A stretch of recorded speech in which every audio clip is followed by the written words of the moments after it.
light me up with your smile. Now the sunshine brings the light. Macet. Inilah fenomena nyata yang terjadi pada jalanan ibu kota dan rata-rata kota besar di Indonesia pada pagi dan sore hari. Sepeda motor pun jadi pilihan masyarakat untuk beraktivitas dalam kesehariannya. Pilihan motor juga beragam, dan kini kian mengerucut pada jenis skuter matic. Berdasarkan data IC atau Asosiasi Industri Sepeda Motor Indonesia, pada September 2016, penjualan skuter matic mencapai 433.200 unit, atau sekitar 82% dari penjualan motor nasional. Nah, bicara skuter matic, skutik yang satu inilah jawaranya.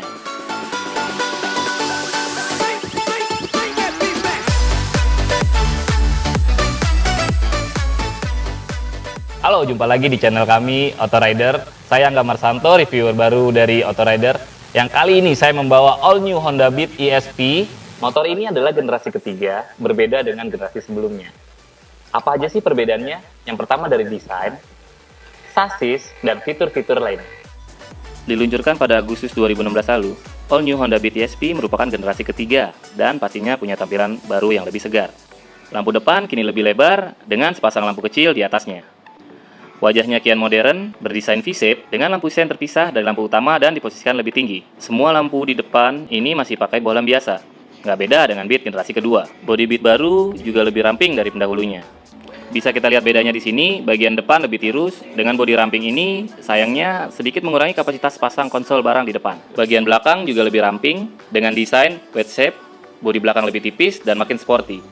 Termasuk lampu belakang yang lebih ramping dari sebelumnya. Namun, di balik bodi rampingnya, ternyata all new Beat ESP dapat rombakan cukup banyak. Sasis baru diklaim lebih ringan 15% dan berdiri lebih tinggi, sehingga didapat ground clearance 146 mm, naik dari sebelumnya yang 140 mm. Dengan rangka dan bodi baru, Beat kini punya panjang 1856 mm, lebar 666 mm, tinggi 1068 mm dengan jarak sumbu roda 1256 mm, dan bobot 92 kg. Dengan dimensi tersebut, skuter matic Honda ini tetap imut. Apalagi ketinggian jok 740 mm cocok banget dengan postur rata-rata orang Indonesia.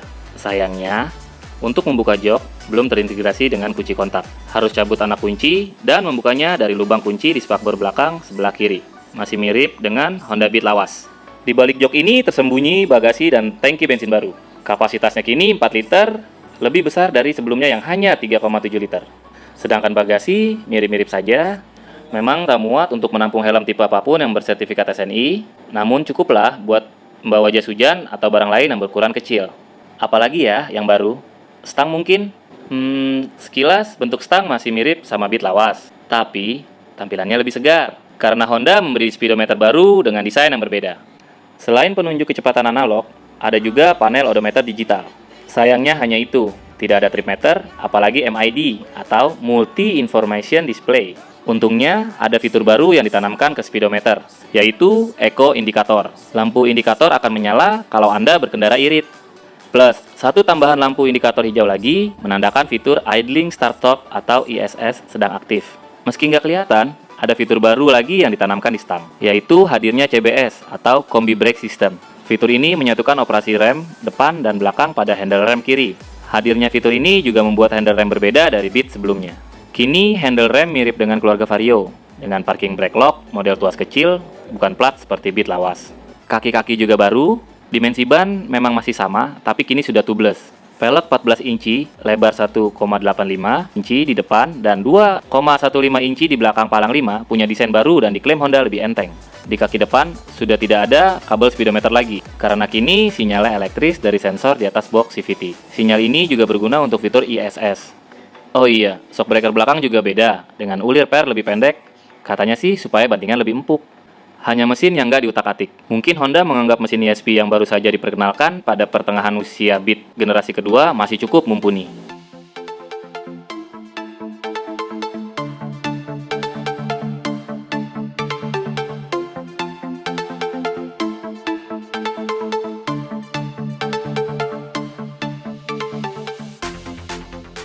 Sejak kemunculannya, Honda Beat memang berdimensi kecil. Ringan dan lincah jadi karakter yang sangat melekat. Seakan pas banget buat jadi kendaraan di perkotaan yang tak lepas dari kemacetan. Acung jempol buat Honda yang berhasil menerjemahkan nama all new dari Honda Beat. Meski awalnya impresi riding agak mirip, Lama-lama karakternya terasa berbeda. All New Beat terasa lebih ringan dibanding generasi sebelumnya, berkat bodi yang lebih ramping, lebih lincah lagi untuk membelah kemacetan Jakarta saat test ride review ini. Mungkin berkat berbagai komponen yang lebih ringan seperti rangka dan peleknya. Bandingan suspensi juga terasa lebih empuk, terutama suspensi belakang. Kenyamanan makin prima dengan jok yang juga lebih empuk, bikin riding dalam kota lebih menyenangkan. Ya, memang tampaknya All New Beat ESP ini paling pas buat skutik perkotaan. Nggak haram juga sih buat di pedesaan. Namun jangan harap enak buat tarik-tarikan kecepatan tinggi saat menghadapi jalan lurus. Karena kami nggak bisa mencapai 100 km per jam di Racologic Performance Box. Tarikan awal cukup mantap, lebih enak dari beat lawas. Namun akselerasi pada kecepatan tinggi memang kurang. Akselerasi yang berhasil kami catat hanya sampai 80 km per jam dengan waktu 20,2 detik. Dengan review ini, kami merasa All New Beat ESP memang sudah lebih dari cukup untuk menaklukkan ganasnya ibu kota.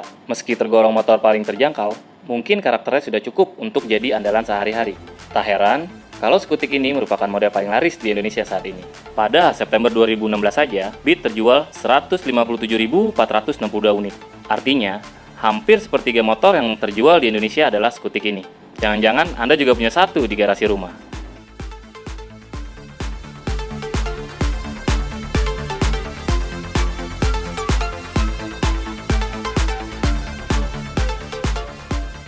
Demikian review dari kami.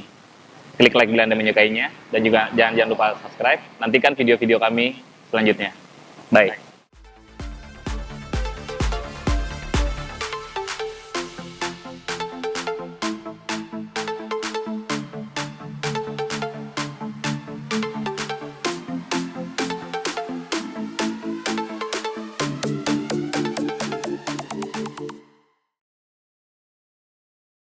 Nah, udah tahu kan perbedaannya?